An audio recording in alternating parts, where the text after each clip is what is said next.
صلی علی نبینا صلی علی محمد۔ اس سلسلے میں شریعت نے فرمایا کہ پھر خامن کا اختیار ہے، بیوی کو اپنی رائے کی قربانی دینی پڑے گی اور وہ خامن کی رائے کے مطابق کام کرے۔ اگر میں کسی انسان کو یہ حکم دیتا کہ وہ اللہ کے سوا کسی کو سجدہ کرے تو میں بیوی کو حکم دیتا کہ اپنے خامن کو سجدہ کرے۔ فرمایا اسی طرح اگر خامن بیوی کو گھر سے کہیں جانے سے منع کر دے تو بیوی کو خامن کی اجازت کے بغیر گھر سے باہر نہیں جانا چاہیے۔ سوال یہ ہے یا اس کی بیک گراؤنڈ یہ ہے کہ جب عام معاشرے میں ہم اسی طرح دیکھتے ہیں کہ ایک لڑکی کی جب شادی ہوتی ہے تو اس سے بہت سی توقعات وابستہ ہوتی ہیں کہ وہ اپنے خاوند کی بات مانے، اپنے سسرال والوں کا بھی خیال رکھے۔ ایک خاتون نے لندن سے ہمیں یہ سوال بھجوایا ہے، وہ کہتی ہیں کہ ایسی توقعات کے بعد اگر صورتحال یہ ہو کہ خاوند جھوٹ بولتا ہو اور غلط کام کرتا ہو یا بعض ایسے مطالبات کرتا ہو جس کو ماننے کو انسان کا دل نہیں چاہتا، تو ایسی صورت میں کیا کرنا چاہیے؟ بات یہ ہے کہ سب سے پہلے ہمیں یہ معلوم ہونا چاہیے کہ شریعت نے خاوند اور بیوی کو ہدایات کیا دی ہیں۔ قرآن کریم نے بڑے خوبصورت انداز میں ان باتوں کو بیان فرمایا ہے۔ ایک آیت میں اللہ تعالیٰ فرماتا ہے اُنَّا لباس لکم، اے مردو تمہاری بیوی تمہارا لباس ہے، وَأَنْتُمْ لِبَاسٌ لَهُنَّ، اور اے مردو تم اپنی بیوی کا لباس ہو۔ اب دیکھیں کتنی خوبصورت تمثیل ہے۔ لباس کیا ہوتا ہے؟ لباس انسان کے ساتھ رہتا ہے، انسان کے عیوب کو چھپاتا ہے، انسان کو گرمی سردی سے بچاتا ہے، اس کی حفاظت کرتا ہے۔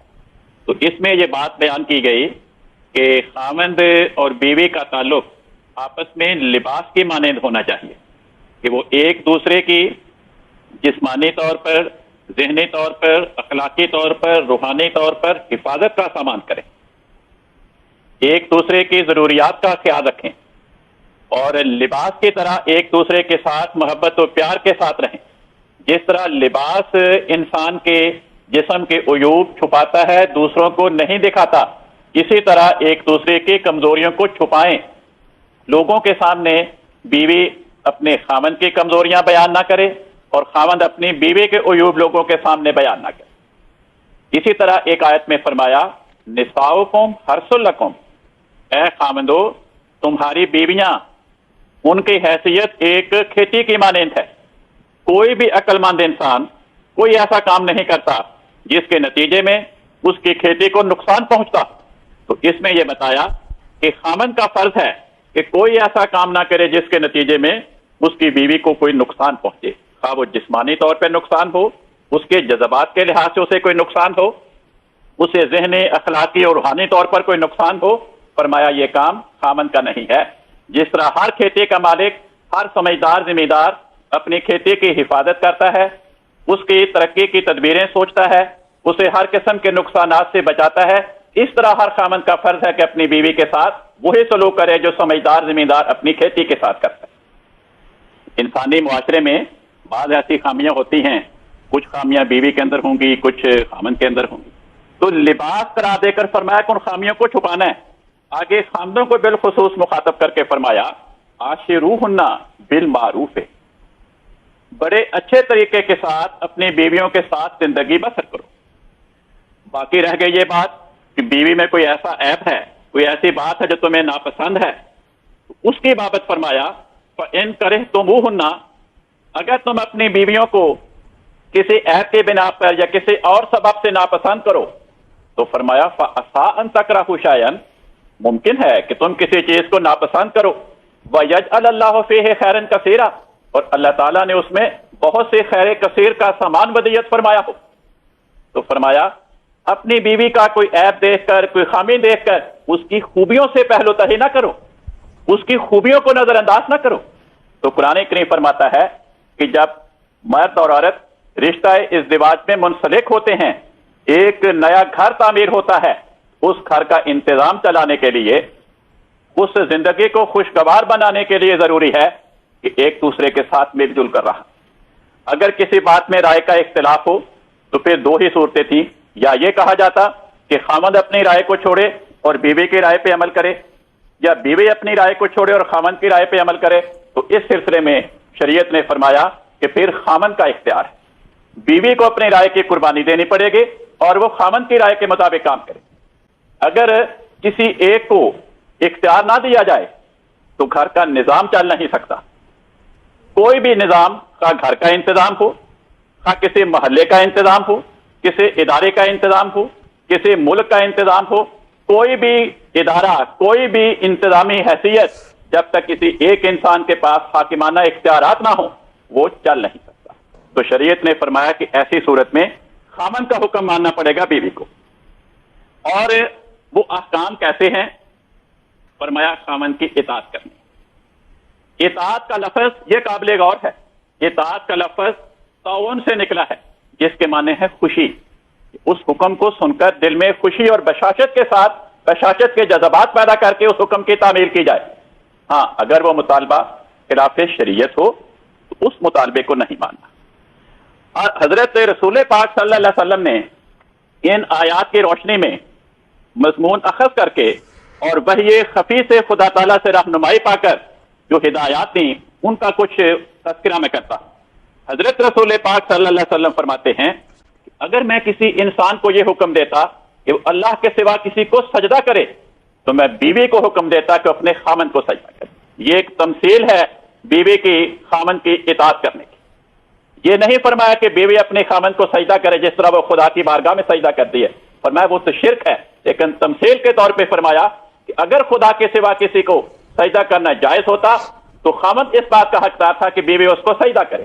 اس کو ایک اور تمثیلی انداز میں آپ نے فرمایا اگر خاوند بیوی کو یہ کہے کہ اینٹوں کا یہ ڈھیر یہاں سے اٹھا کر فلاں جگہ منتقل کر، اور جب بیوی خاوند کا کہنا مان کر اس اینٹوں کے ڈھیر کو وہاں سے اٹھا کر دوسری جگہ منتقل کر دے اور پھر خاوند کہے کہ اب اس ڈھیر کو یہاں سے اٹھاؤ اور اسے واپس پہلی جگہ پہ منتقل کر دو، تو فرمایا بیوی کو خاوند کی بات ماننی چاہیے۔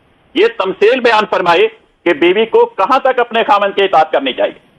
حضرت رسول پاک صلی اللہ علیہ وسلم نے ایک موقع پر فرمایا کہ خاوند جن افراد کا اپنے گھر میں آنا پسند نہیں کرتا، بیوی کو ایسے افراد کو اپنے گھر میں آنے کی اجازت نہیں دینی چاہیے، کیونکہ اگر خاوند کہتا ہے کہ فلاں فلاں افراد گھر میں نہ آئیں اور بیوی ان افراد کو گھر میں بلاتی ہے، نتیجہ کیا نکلے گا؟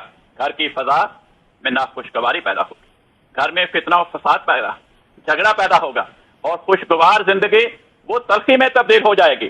پھر فرمایا کہ حضرت رسول پاک صلی اللہ علیہ وسلم فرماتے ہیں کہ بیوی کو خاوند کے مال میں سے خاوند کی اجازت کے بغیر خدا کی راہ میں بھی صدقہ نہیں کرنا چاہیے۔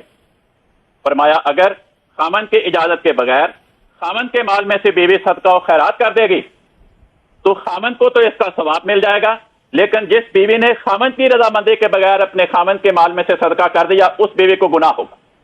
فرمایا اسی طرح اگر خاوند بیوی کو گھر سے کہیں جانے سے منع کر دے تو بیوی کو خاوند کی اجازت کے بغیر گھر سے باہر نہیں جانا چاہیے، کیونکہ اگر وہ خاوند کے کہنے کے بغیر گھر سے نکل پڑے گی فساد پیدا ہوگا، گھر میں تلخی رس کھولے گی، تو جب تلخی پیدا ہو گئی تو ازدواجی زندگی مختلف قسم کے نقصانات سے دوچار ہوگی۔ اسی طرح فرمایا اگر خاوند گھر میں موجود ہو تو سوائے رمضان کے فرض روزوں کے بیوی کو خاوند کی اجازت کے بغیر نفلی روزہ بھی نہیں رکھنا چاہیے۔ ایک حدیث پاک میں لکھا ہے کہ حضرت رسول پاک صلی اللہ علیہ وسلم نے فرمایا جس عورت نے 5 وقت کی نماز پڑھی اور رمضان کے روزے رکھے اور اپنے آپ کو برے کام سے بچایا اور اپنے خاوند کی فرما برداری کی اور اس کا کہا مانا، ایسی عورت جنت میں جس دروازے سے چاہے داخل ہو جائے۔ تو شریعت گھر کا نظام چلانے کے لیے کہتی ہے کہ خاوند اور بیوی کو ایک دوسرے کی جسمانی ضروریات کا خیال رکھنا چاہیے، ایک دوسرے کی عزت و آبرو کی حفاظت کا اہتمام کرنا چاہیے اور ایک دوسرے کی فلاح و بہبود کی کوشش کرنی چاہیے۔ کوئی ایسا قدم نہیں اٹھانا چاہیے جس سے خاوند کو نقصان پہنچے یا بیوی کو نقصان پہنچے، جسمانی اعتبار سے یا ذہنی اعتبار سے یا اخلاقی طور پر یا روحانی طور پر۔ باقی اگر دونوں کا کسی معاملے میں رائے میں اختلاف ہو تو فرمایا پھر خاوند کو فوقیت دی جائے گی، بیوی خاوند کے حکم کی اطاعت کرے تاکہ گھر میں خوشگوار فضا پیدا ہو۔ تو ہاں اگر خامند کوئی ایسا مطالبہ کرے، ایسا حکم دے جو خدا تعالیٰ اور خدا تعالیٰ کے رسول کے احکامات کے خلاف ہو، تو پھر بیوی کو اس بات کی اطاعت نہیں کرنی چاہیے۔ باقی تمام امور خواہ وہ بیوی کے رائے کے مطابق ہوں یا بیوی کے رائے سے مطابق نہ ہوں، ان تمام باتوں میں خامند کے احکام کو ماننا چاہیے تاکہ گھر میں خوشگوار فضا پیدا ہو، کیونکہ جب گھر میں میاں بیوی کے درمیان فضا خوشگوار ہو گئی تو اولاد پہ اس کا اچھا اثر پڑے گا۔ ورنہ اگر بیوی خامند کی بات نہیں مانتے، گھر میں روز جھگڑا رہتا ہے، تو اولاد اخلاقی طور پر تباہ ہو جائے گی۔ جی ٹھیک ہے، کنسل جزاکم اللہ، بہت تفصیل سے آپ نے اس کے سارے پہلوؤں پر گفتگو فرمائی ہے۔